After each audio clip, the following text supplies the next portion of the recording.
I remember starting school, and the first day I was taken, remember vividly, but after that, we just came and went on our own. Everybody did. It wasn't unusual. I think parents worked, had to work, and so we just went. What I do remember is my mum made us a little, what she called a Dorothy bag. It was a little knitted, tiny little bag with a button fastening, and it went over my shoulder. And that in there was a slice of bread and butter to have with the little bottle of milk, and that's what I remember. Playtimes, it was all about just going round the yard saying, who wants a game of cops and robbers? Never yet played cops and robbers, but that's what we did.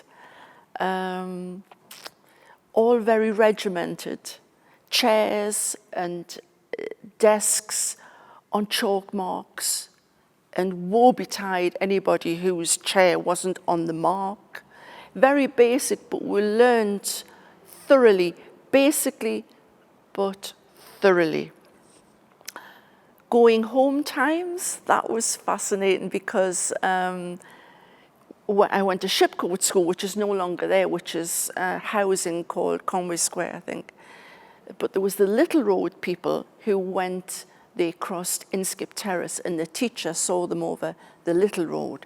The Big Road people went over the Old Durham Road, and the policeman from the police box, which was just down from the store, saw it over the road. You know, but there were happy days, and there were good days. And of course, they put us in a school, Carhill School. Shipcoat School had been demolished by then.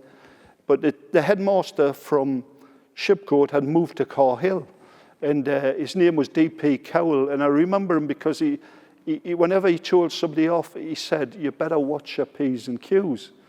Now, for years, we sat and wondered what P's and Q's meant, you know? And we still don't know to this day what he actually meant, but this was what he's saying when he told you off. And Carhill was a nice school. It's pretty much as it is now, only it's been modernised, of course. But in those days, it was old brick, and it still had the metal steel verandas along the top.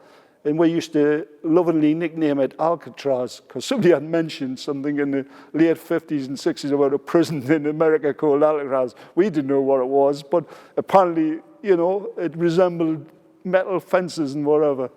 And we had lots of happy days there, school trips and things of that nature.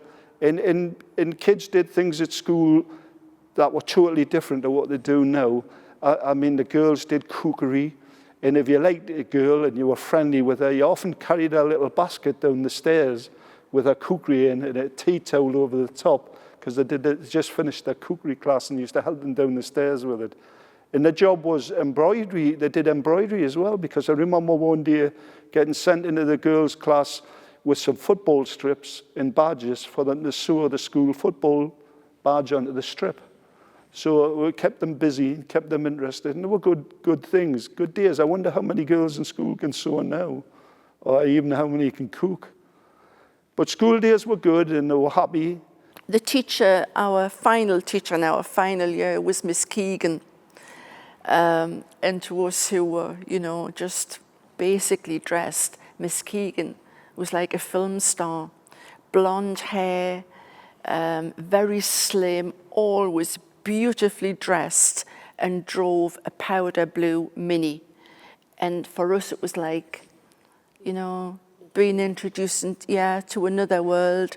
But she was a good teacher and a nice person, but you were just fascinated looking at the beautiful outfits and the great big high heels.